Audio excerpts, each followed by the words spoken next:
Tirupati Prasadam controversy Hindu apathy amid blatant attacks on their traditions. Written by Rithi Agnihotri. Despite making up 80% of India's population, Hindus remain passive and silent when their religious sentiments are attacked, making incidents like Tirupati all too common. George Orwell's line, "All animals are equal, but some animals are more equal than others," symbolizes the plight of Hindus in modern India. Though Animal Farm satirized the Bolshevik Revolution, its message resonates today, where global deep state machinery, an unholy alliance of communist, Christian missionaries, and radical Islamist forces, targets Hindus. Just as the lesser animals suffered under the tyranny of the higher animals, the Hindu ecosystem faces systematic discrimination and oppression from these powerful forces. The recent controversy over the Tirupati Laddu Prasadam allegedly containing pig fat, beef fat, and fish oil shows the bias of secularism in India. In India, the religious beliefs of all communities are protected, except for Hindus. Despite being 80% of India's population, Hindus have been conditioned to stay silent even when their religious sentiments are openly attacked.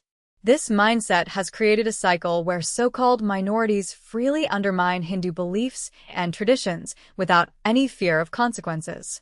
The issue arose when Andhra Pradesh Chief Minister Chandrababu Naidu accused the previous government of using animal fat instead of pure ghee in the lattice. The Gujarat-based National Dairy Development Board then tested a ghee sample and confirmed the presence of beef tallow, pig fat, and fish oil in their report. Despite the seriousness of the findings, the Hindu community's response has been lackluster at best. While there have been the usual social media outrage and TV debates, along with condemnation from prominent Hindu seers and gurus demanding an impartial probe, there has been no significant public protest from the wider community. The entire matter is now being framed merely as a food safety problem, ignoring the possibility that it could be a deliberate attempt to insult Hindu sentiments and mock Hinduism. This isn't just about punishing the culprits, it highlights a larger issue: the mismanagement of Hindu temples by the state. When governments run Hindu temples with non-Hindus on temple boards, incidents like this are inevitable. In this article, we will examine the Tirupati Laddu Prasadam controversy from the point of view of these three issues. Hindu apathy vis-a-vis assaults on their dharmic beliefs and sentiments. Secular framing of issues involving Hindu religious sentiments. State control of Hindu temples. Abject Hindu apathy. If one goes by the chatter on social media and TV coverage, it may seem like the Tirupati Laddu. One might think that Hindus have finally come out of their stupor to safeguard their rights. Many prominent leaders like Jagadguru Swami Vasudevanand Saraswati, Srimat Yamuna Puri, Mahant Swami Harikaitanya, Sri Sri Ravi Shankar, and Sadhguru have voiced their outrage and demanded an impartial investigation into the adulteration of the Tirupati Laddu Prasadam. Shankaracharya Swami Avamukteshwaranand Saraswati has also stressed the need for Hindu control over temple management. However, there has been little response from influential Hindus in fields like entertainment, business, and technology. Not a single Bollywood celebrity has condemned the Tirupati Prasadam adulteration. Tamil actor Karthi made light of the issue during an event in Hyderabad on September 23, where he joked about the controversy, implying it was a topic best avoided. His remarks sparked backlash, including criticism from Andhra Pradesh Deputy Chief Minister Pawan Kalyan, leading the actor to issue a public apology. On the other hand, several left-leaning intellectuals with Hindu names have opined on the issue, lecturing Hindus not to overreact and framing it as just a food safety concern. Fiction writer Chetan Bhagat added to this narrative by posting on X, formerly Twitter, urging people to focus on real national problems like air pollution, healthcare, and civic issues instead of overreacting over the Tirupati Prasadam. He even claimed that white sugar is made white using charred animal bones and is found in most sweets. One wonders if Chetan Bhagat and others of his ilk would dare make similar comments if it involved other religions, such as non-halal meat being sold as halal. Likely not. It is the indifference of Hindus toward their religious sentiments that emboldens such irresponsible remarks from so-called Hindu celebrities.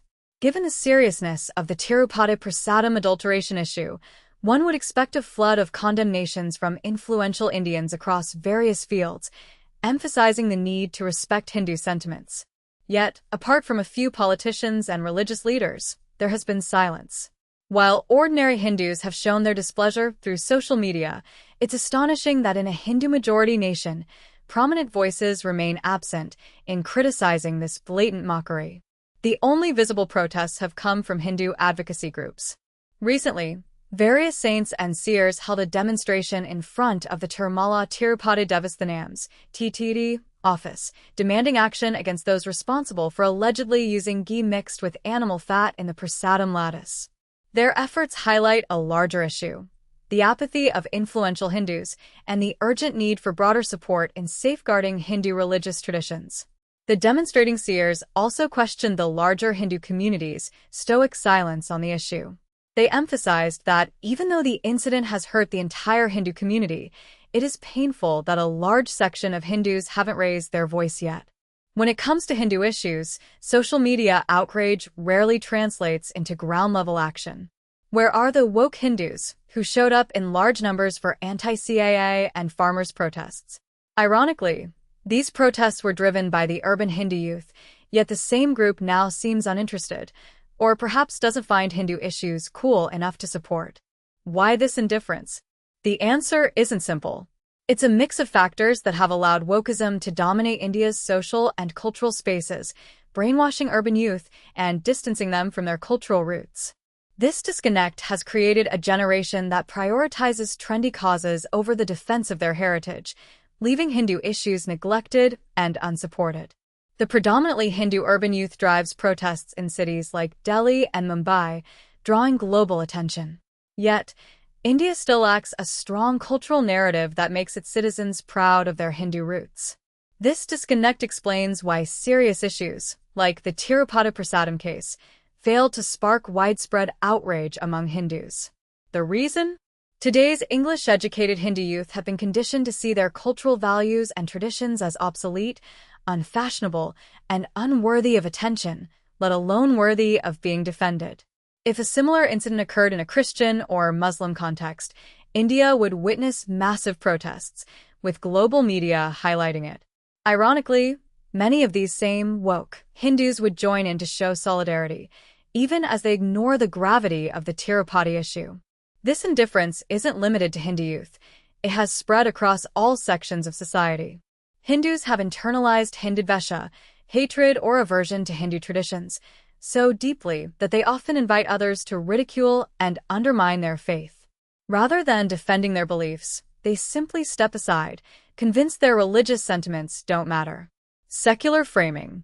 The Tirupati Prasadam adulteration issue is increasingly being reframed in purely secular terms, with the media and politicians downplaying it as just a food safety problem. It's also being portrayed as a corruption case linked to the mismanagement of temple funds and procurement of substandard ghee during the tenure of former Andhra Pradesh Chief Minister Y.S. Jagan Mohan Reddy. Many reports focus on evidence that the previous administration bought low-quality ghee for the Tirupati Prasadam. However, what's missing is an analysis of this incident as a potential anti-Hindu conspiracy. The alleged use of pig fat, beef tallow, and fish oil in the prasadam of such a revered Hindu temple can hardly be dismissed as a simple corruption issue. In a country where some politicians openly call for the annihilation of Sanatan Dharma, comparing it to diseases like dengue and malaria, the idea of a targeted conspiracy against Hindus isn't far-fetched. Many Hindu dharmic leaders have rightly labeled this as an attack on Sanatan Dharma.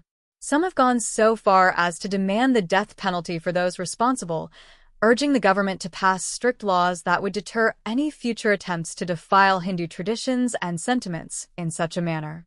Shankaracharya Avamukteshwaranand Saraswati, responding to the incident, stated that reducing this serious issue to merely a conspiracy is unfair. He compared it to the Mongol Pandy greased cartridge incident, highlighting that, just as the cartridges hurt the sentiments of Indian soldiers back then, Hindus today should seek a similar response as their sentiments are under attack. He further described it as an organized crime against the Hindu community. Hindus are frequently mocked and abused on social media by extremist bot accounts run by a global communist Islamist network. Even mainstream platforms like X are filled with offensive memes labeling Hindus as Pajits, a racial slur, and cow piss drinkers. A July 2022 report by the Network Contagion Research Institute and CRI at Rutgers University found a sharp increase in hate speech targeting Hindus across various social media platforms. The report, titled Anti-Hindu Disinformation, a case study of Hinduphobia on social media, detailed how white supremacist and genocidal memes about Hindus are widely shared within extremist Islamist networks on platforms like Telegram. The point is that the Tirupati Prasadam adulteration controversy must be viewed in the broader context of the growing wave of Hinduphobia, both in India and globally. It's not just an isolated incident. It's part of a larger, troubling pattern of rising hostility and targeted attacks on Hindu beliefs and symbols. The rising cases of vandalism and attacks on Hindu temples, the spread of genocidal memes targeting Hindus, casual calls by Indian communist politicians for the annihilation of Sanatan Dharma, the demonization of Hinduism in academia, and now the alleged adulteration of Tirupati Prasadam with animal fat. These incidents must be viewed together. Any investigation into the motivations behind this incident should treat it as a potential anti-Hindu conspiracy, rather than reducing it to just another case of corruption or food safety. It's also important to consider the context. Y.S. Jagan Mohan Reddy, the former chief minister of Andhra Pradesh under whom this alleged adulteration took place, is a practicing Christian. Media reports noted that at his swearing-in ceremony in 2021, his mother was visibly holding a Bible, raising concerns about possible biases in decisions impacting Hindu institutions. This background cannot be ignored when evaluating the nature and intent behind such a serious violation of religious sentiment. An in-depth probe should focus on whether this was a targeted attempt to offend Hindu beliefs, rather than treating it as a routine administrative failure. Jagan Mohan Reddy's personal faith is less of a concern than the allegations surrounding the appointment of crypto-Christians in the Tirumala Tirupati Devasthanam (TTD). In August 2023, Tirupati MLA Vimala Karunakar Reddy was reappointed as the TTD chairman. Despite claiming to be Hindu, various media reports suggest he is a crypto-Christian. A viral video even showed his mother stating, "We are a Christian family. We go to temples only for Hindu votes." He has also been accused of appointing Christian teachers in TTD-run schools. A 2018 audit revealed that 44 Christians were employed at TTD in various roles. These reports indicate that the temple administration is being run by non-Hindus. This situation should raise alarms and prompt a thorough investigation into the Tirupati Prasadam issue as a possible anti-Hindu conspiracy, rather than dismissing it as a routine administrative problem. State control of Hindu manders. The Tirupati case has once again highlighted the ongoing issue of state control over Hindu temples. This incident must be viewed within the broader context of an anti-Hindu conspiracy, closely tied to the problem of government interference in temple management. Even if one assumes that the issue was purely about corruption and greed, where the temple management opted for low-quality ghee at dirt-cheap prices, it underscores why secular governments shouldn't be running Hindu temples. When a temple management board is willing to compromise the quality of prasadam offered not just to devotees but also to the deity, it shows a blatant disregard for Hindu sentiments. This is precisely what transpired in the Tirupati case. In the wake of this controversy, Hindu organizations, dharmakaryas, and akaras across India are calling for temple management to be returned to the community. The Vishwa Hindu Parishad (VHP) is set to address this demand at an upcoming meeting in Tirupati, where they will discuss not only the issue of freeing temples from government control, but also other pressing concerns like fraudulent religious conversions. The Tirupati incident has become a rallying point, sparking renewed calls for Hindu temples to be managed by Hindus, ensuring respect and integrity in religious practices. The VHP, in its condemnation of the Tirupati Prasadam adulteration issue, had earlier termed the alleged use of animal fat in Tirupati Laddu as intolerable and demanded that the Andhra Pradesh government hand over the temple control and management to Hindu society. The Tirupati Prasadam controversy has shaken India's temple ecosystem, raising concerns about the quality and sanctity of offerings in other temples. If such issues can occur at a renowned temple like Tirupati, devotees are now questioning the quality of prasadam in smaller community temples across the country. As a result, several temples have started taking preventive measures by banning devotees from bringing external sweets for offerings. For example, many temples in Prayagraj now only allow fruits and dry fruits to be brought as offerings. In response, some state governments have stepped up efforts to ensure the purity of prasadam. Uttar Pradesh, for instance, has begun collecting samples from various temples for lab testing. Similarly, Uttarakhand has launched a statewide initiative to monitor the quality of ghee and butter sold in the region. Renowned Hindu spiritual leader Sadhguru has also raised the issue of state control of Hindu temples in the context of the Tirupati Laddu row. Devotees consuming beef tallow in the temple prasadam is beyond disgusting. This is why temples should be run by devotees, not by government administrations. Where there is no devotion, there shall be no sanctity. The Hindu temples are run by devout Hindus, not by government administration, he commented in a post on X. Hindudvesha recently did a series of articles on the issue of state control of temples in India. One of the pieces did an extensive analysis of the reasons why Hindus should manage their own religious institutions. Through various examples, the piece demonstrated how sustained government control of Hindu temples in India was systematically destroying the roots and essence of Hindu culture and civilization. The Tirupati Prasadam adulteration issue has stirred a hornet's nest. Further investigations into the state-run temple ecosystem of India will probably reveal a web of even greater horrors. Hindu activists and the general public should take this as an opportunity to bring the issue of freeing Hindu temples from state control to the mainstream of political discourse again. Unless and until the Indian government is pressured by citizens to hand over the control of temples back to the Hindu community, not much is going to change at the ground level. Wrapping up. Hindus in the hill state of Himachal Pradesh recently came out on the streets in huge numbers, protesting illegal mosques that have come across several towns in the hill state. First, there were widespread protests in Shimla in the Sanjali area. This was followed by protests against an illegally constructed mosque in Mandi. After Shimla and Mandi, Hindus also reportedly protested against another illegal mosque in Kullu, Himachal Pradesh. Hindus in India rarely take to the streets to protest their own issues. It's common to see them rally for secular causes like anti-CAA or farmers' protests, but Hindus standing up for specifically Hindu concerns is almost unheard of. However, the recent protests in Himachal Pradesh, widely covered by Indian media, stand out as a unique example of successful Hindu mobilization. In Shimla and Mandi, the overwhelming participation of the Hindu majority compelled the administration to not only acknowledge the grievances, but also respond promptly. The Himachal protests can be seen as the first successful model for pro-Hindu demonstrations in India. Their impact shows that when the Hindu majority comes together and voices its concerns peacefully yet assertively, it compels the local administration to take notice. This success serves as a reminder that unified, peaceful protests can be an effective way for the community to advocate for its rights and interests. The Tirupati Laddu adulteration incident should have been a rallying point for Hindus across India, similar to the Himachal protests.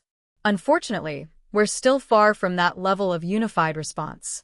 While there's been some progress with more Hindu voices speaking up on social media, it's still not enough to match the rapid spread of Hindudvesha, hatred toward Hindus, by anti-Hindu forces.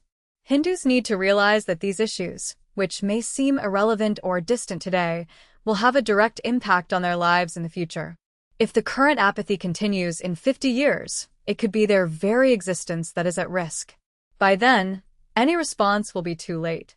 It's critical for Hindus to step out of their comfort zones and proactively safeguard their rights and traditions now, before it's too late to act.